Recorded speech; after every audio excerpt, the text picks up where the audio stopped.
Tonight, we take a look at Ocean City students' plans for the upcoming spring break. Plus, we'll show you some highlights of our recent spring musical, Legally Blonde. These stories and more. It all starts now on the Current OC.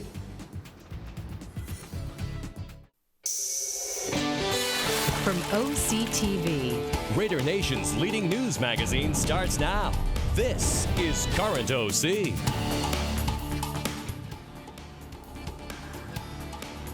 Hello, and welcome to the Current OC. I'm Elijah Watson. And I'm Madison Dwyer. Can you believe spring break is right around the corner? Yes, I can, Madison, and I'm here to tell you I'm really excited to be able to frolic with no one to stop me. I have not been able to sleep in 365 days because frolicking keeps consuming my mind and soul with the love of frolicking. When the weather is not frolic weather, it's really depressing. I can't even eat when I can't frolic.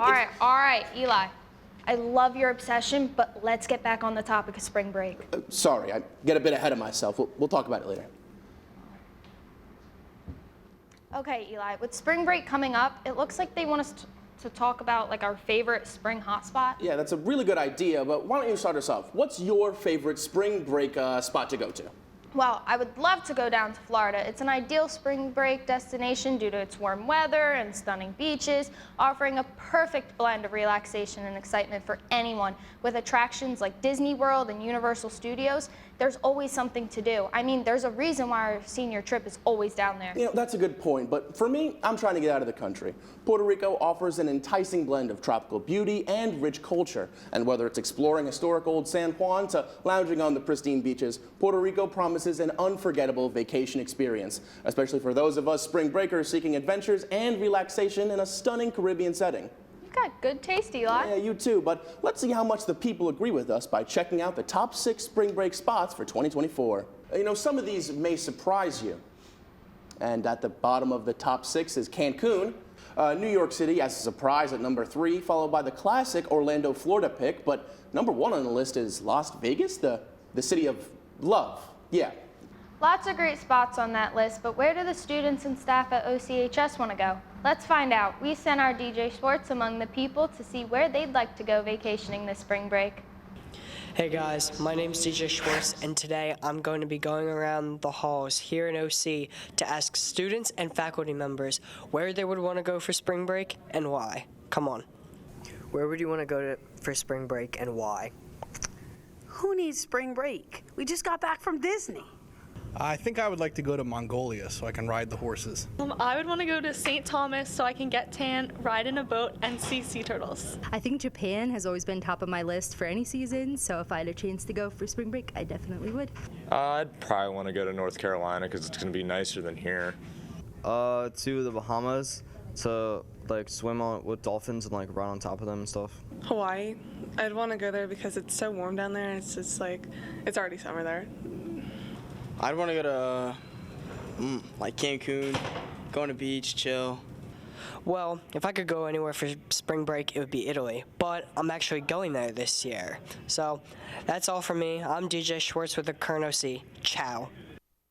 Recently, the Ocean City Drama Guild performed the hit movie turned musical Legally Blonde. Performing Thursday through Saturday, these theater kids were happy to put on a show, and we're happy to give you a post-show breakdown.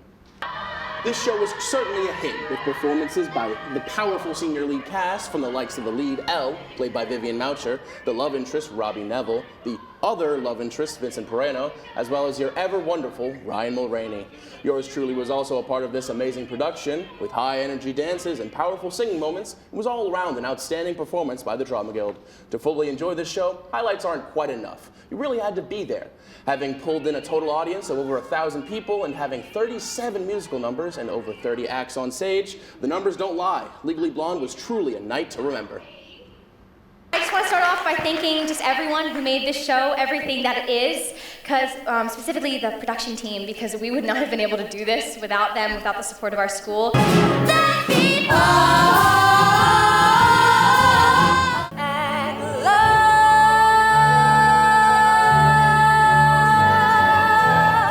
After months of preparation, we from the Current OC would like to thank the cast and crew of the Legally Blonde for a wonderful performance. So, Eli, did you catch a case of March Madness? I know I've been out sick a bunch of days this month. I don't think March Madness is a virus, it's a baseball thing, or thing with brackets and mascots. Anyways, here's Logan Smith and Steve Smith, no relation, with a look at someone's sweet 16th birthday. I don't really know. I also got to throw this random ball apparently, but whatever. Catch.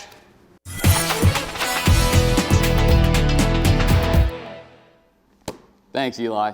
Hey guys, we're finally in the middle of the madness, and Steve, how's your bracket looking? Well, Logan, you should know it's absolutely cooked. I mean, I picked the first 7 games in a row right, but went all downhill from there.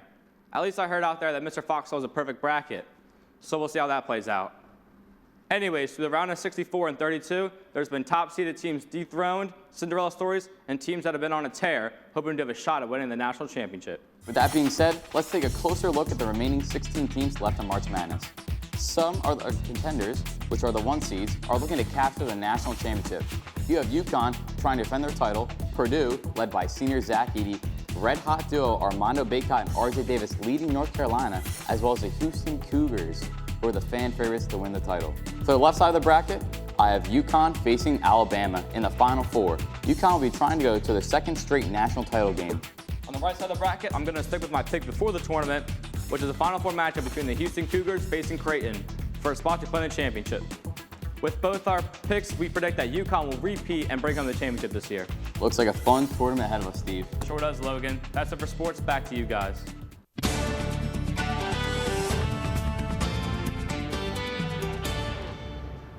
Thanks, you guys. That's definitely something to watch whenever you can. So, Eli, with spring break off, what are you planning on doing? Nothing. Really? I for sure thought you would want to go out. Psych! Of course I'm going out frolicking 24/7, every second of every single day on break. Of course. You'll be happy to know that we have Jakub Klimczak to report on the weather. Yeah, let us know, Kuba. Are we going to have optimal frolicking conditions? Thanks, Eli. Now, optimal frolicking conditions, probably not. You will definitely die if you try to go frolicking here. As you can see here, we're fighting a war on 2 fronts. Over here we have a rainstorm that's definitely going to ruin our day. And over here we have a strange white mist approaching. Now, if you've seen that movie, you know some creatures are going to come out and probably kill us real soon. But every second we spend foreboding on the future is a second not talking about dew point. Let's see it. All right, 37. What a beautiful dew point number. It's divisible by 37 and 1. Dew point's so beautiful. Like, if dew point was a good... Okay. Current conditions is 46 degrees. Now, I know what you're saying, Kuba. What's with all this weather? I thought we're in spring. Well, just because we're in spring doesn't mean we're in spring. This part of the country, I like to call this time of the year Fool's Spring. As you can see, it's all high 30s, low 40s. It's really brumous. Now let's take a look at our tides. As you can see here, there is a high tide and there is a low tide. The tides are the level of waters and they appear at various times, and the high tide is a bit higher than the low tide usually. Now let's take a look at our 7-day forecast. As you can see, it is pretty awful. It's gonna rain. It's gonna be a pretty bad week altogether. Like, for one, the teachers are gonna cram, quizzes, QBAs down our throats. But hey, at least we have 1 day of sunshine to look forward to. That's better than no days, I suppose. Thanks, Kuba. What are your plans for this upcoming spring break? Well, as I said, if the creatures in the mist don't kill me, I'll probably just think about dew point a little more. That's great to hear. Well, that'll do it for us on this edition of the Current OC. Remember to log on and catch all of our shows and additional content by visiting oc-tv.org. We're also on social media at OCNJTV. So be sure to like our pages and follow us there too. We'll leave you now with some fun highlights of our senior trip to the happiest place on earth. Thanks for watching and have a happy spring break.